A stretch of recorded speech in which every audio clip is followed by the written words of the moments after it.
Three years ago, you would have been called crazy if you could pick up a bike with up-to-date geometry, really good spec, tubeless ready tyres, dropper post, all that stuff for around 3,000 Australian dollars. However, with the Norco Fluid, you get just that. So let's see how this great value translated onto the trail in this long-term review of the Norco Fluid FS1. So let's have a look at the build quality of the frame. So looking at the frame, it's nice and sleek. Thin tubing, all hydroformed, a lot of the welds are smoothed out, so it looks really, really nice in person. You also get boost spacing front and rear. This is a big departure from Norco's old Fluid, which really was a budget-oriented build. You had quick release rear axles, it was definitely a really heavy frame and had pretty dated geometry, but the new Fluid is a big departure from that. It's really in line with Norco's better offerings that they have on the market, but it still retains that really good value price. So looking at the rear suspension of the bike, you get a horse link arrangement, and the shock is mounted upside down in this iteration. So how much does the frame weigh? It comes in at around about 15.5 kilos, so a bit on the porky side. Doesn't really look like it weighs that much with the sleek tubing and all that kind of stuff like that, but it is pretty typical of a bike that you would usually find that has this equivalent spec. So did I have any issues with the frame? So I did find that all the pivot bolts actually worked loose after around 3 rides, so I tightened all those back up with some blue Loctite, so use the blue one, not the red one, and they haven't come loose since then. So definitely, if you've got the bike or you're looking at getting that, definitely check that after your first couple of rides, or just check that they're tight from factory. Other than that, you've got 120 millimeters of rear travel in the rear, 130 up front, and the bike comes in 27.5 inch wheels from extra small through to the medium size frame, and a 29er in the medium to the extra large frame. So the bike that I was testing, it's a size large, and it's got obviously the 29er hoops.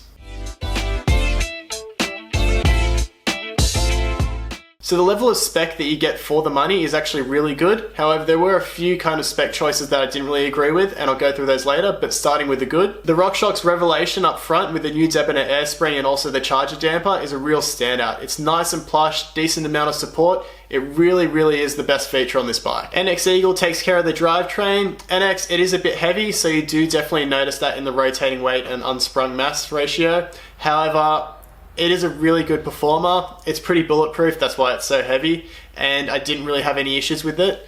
The only thing to note is put some blue Loctite on the top jockey wheel. That bolt can sometimes come loose and it would probably ruin your ride, so definitely do that. But other than that, shifts pretty well. Nothing crazy, but it gets the job done. So now into the dropper post. It's 130 millimeters drop. It comes from TransX. Did the job well, haven't got any complaints about it. Would be nice if we did have a little bit more travel, so 150 millimeters in the large would be nice.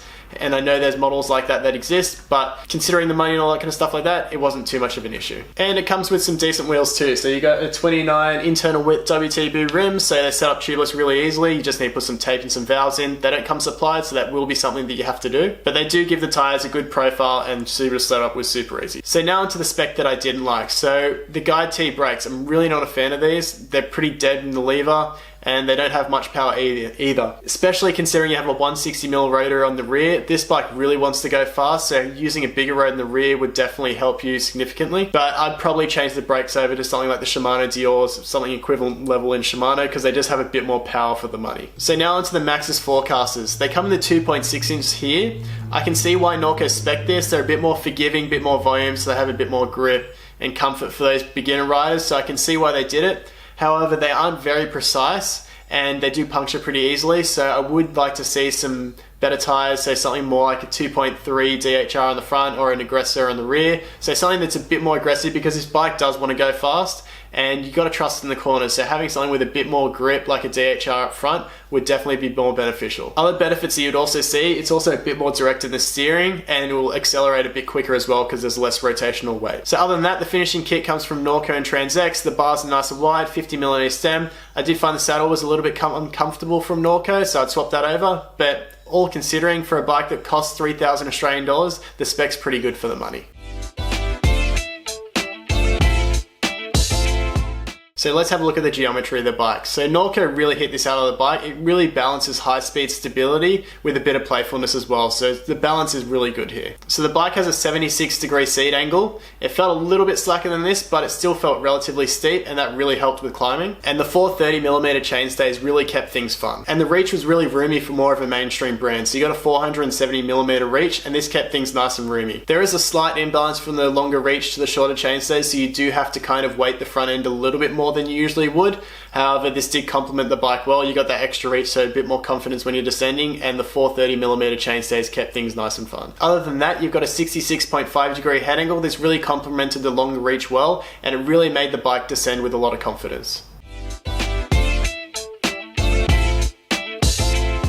Now onto the setup of the bike. So I will admit I really did struggle to get a setup that I really liked on this bike, but again, I'm probably expecting a little bit too much out of a $3,000 bike. So the rear shock in the Fluid is a Monarch R, so it doesn't have a lockout on the rear shock. So on my initial ride, I felt like there was kind of a fair bit of anti-squat on the bike, so I felt like it pedaled really well. There wasn't much bob at all. However, after further investigation, after riding the bike a bit more, I found out that they use a firmer compression tune, so they use a moderate compression tune as opposed to something like a lighter tune that a lot of other bikes use. And they did this to kind of compensate for not having the lockout. So they put a firmer compression tune on, so it kind of kept that pedaling platform a bit firmer. So the bike doesn't have crazy amounts of anti-squat, so it's got 90% in a 42 tooth cog, and that's at a roundabout sag, so 30%. So how does this all translate onto the trail? So because there is that firmer compression tune, their pedaling platform is really nice considering there is lower amounts of anti-squat, and it is relatively active because there is a higher than average leverage ratio. So it does climb up technical trails really well, and there is still firm enough of a pedaling platform on more flatter trails, so I didn't really need the lockout. However, where it does struggle is on more bigger hits. So bigger hits, especially repeated hits, where that firmer compression tune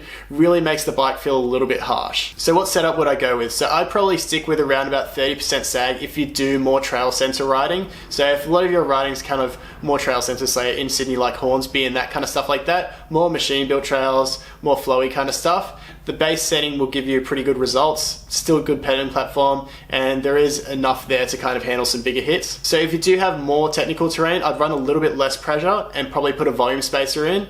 So they'll keep things a bit smoother over the chunky stuff, and then there'll be a nice little bit of progression at the end to handle the bigger hits when they come up. However, this will be a sacrifice for probably a bit of pedaling efficiency, so that is something to note. So for most riders getting this bike, they're going to be more beginner to intermediate. I'd recommend really following what Norco says in their setup guide. The bike has a setup guide on Norco's website, which is really useful. It'll give you tire pressure, all the pressures for your fork and suspension, rear suspension, and it was really helpful. And if you are more aggressive riders, there are kind of indications on which way to go.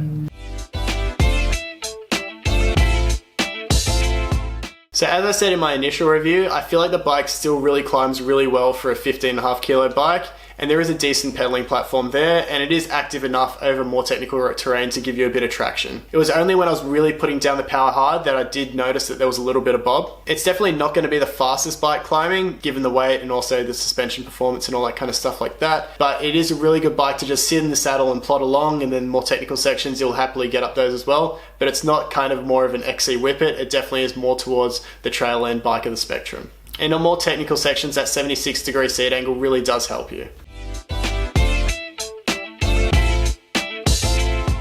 So now onto descending. So this is where the bike really showed that it had two personalities. The geometry on one hand really wants you to push the bike super fast, so that 470mm reach, 66.5-degree head angle, it's begging for you to go fast in all kinds of terrain. Whether it's fast, flowy, technical, anything like that, it really wants you to go fast. On more trail center style trails or more IMBA kind of style trails, the bike really is playful, fun, stable, wants to jump, loves drops, all that kind of stuff like that. It was really good in those kind of situations. Even on these trails, I did find that I had to pull myself back a little bit sometimes because the bike just really wanted to go so fast, and the rear suspension, the brakes, and also the tires really weren't up to the task. So I think changing the brakes and the tires would be a huge asset to the bike. This bike really wants to go fast, so having brakes that can actually stop you is going to be hugely beneficial. And the tires would help greatly, a bit more speed when you're pedaling, a bit more predictability in the corners, and they just hook up so much better than what these tires that they currently have on them. However, on more faster technical trails, I really did notice the limitations of the rear suspension. So that firmer compression tune really makes things really harsh, especially on repeated fast hits where it almost feels like you're riding a hardtail. It's definitely not one of those bikes that feels like has a bit more travel than it actually does. It feels like a 120 or even a 110mm bike. So in those situations, I really had to pull myself back because I didn't get a lot of confidence from the bike in those situations. It's definitely got more of a skipping nature, where the geometry really is helping you in this situation, so it's keeping things nice and stable, but you definitely notice it is a bit sketchy and the rear ground is definitely skipping rather than tracking. There's also a bit of an issue because if you didn't like this shock and you wanted to change it over, there is very limited options. There is a Cane Creek inline shock that you can get in this stroke size, so 190 by 45mm, and that would really be a huge asset for this bike because you can really dial in what you want, especially with those tunes, independent high and low speed, compression and rebound, so you'd really be able to get a setting that you would like, and it really probably make the bike feel a little bit plusher. Then again, I'm probably expecting a little bit too much out of the bike. For most people that are getting this bike, they're going to be in those more trail center type situations, so the bike descends actually really well in this situation, so I wouldn't be too worried about what I'm talking about here. But I definitely think the geometry for the bike is definitely really, really good. However, it would have been nice for them to optimize the kinematics of the suspension rather than adjusting the compression and that kind of stuff like that to get a setting that they liked.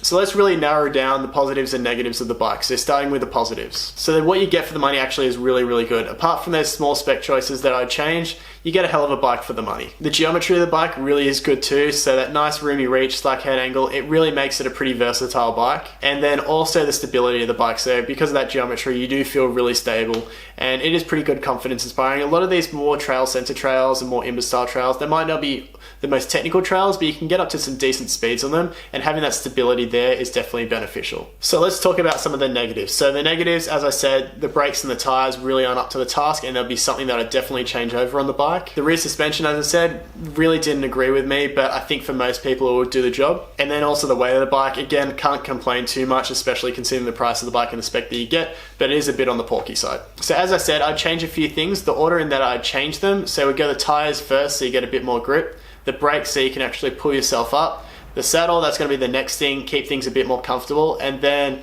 if you haven't upgraded the bike, gone something new, or you actually really like the bike and you want to tinker a bit more, change that rear shock to the Cane Creek that I talked about before.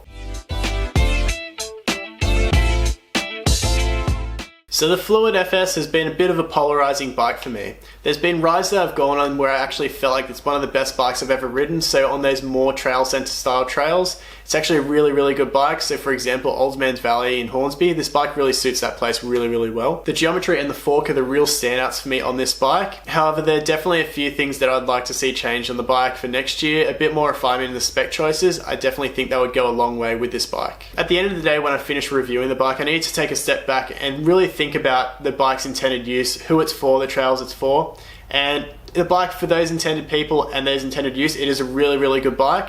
If you are someone that's progressing really quickly and you prefer more faster technical trails, I think there's some better bikes in there. But for the vast majority of people that are riding on the weekend or they're just starting, a bit more intermediate riders, and do mostly trail centers and that kind of stuff, it's going to be a great bike for you and it should serve you very well. So I hope you guys enjoyed this review. If you've got any bikes that you want me to compare it to, just leave a question in the comment. I might have ridden the bike and be able to give you a good comparison there. There's just too many to kind of talk about in this video. If you enjoyed the video, don't forget to give us a like, also comment, again, more questions, I'm happy to answer them, and then also subscribe to the channel.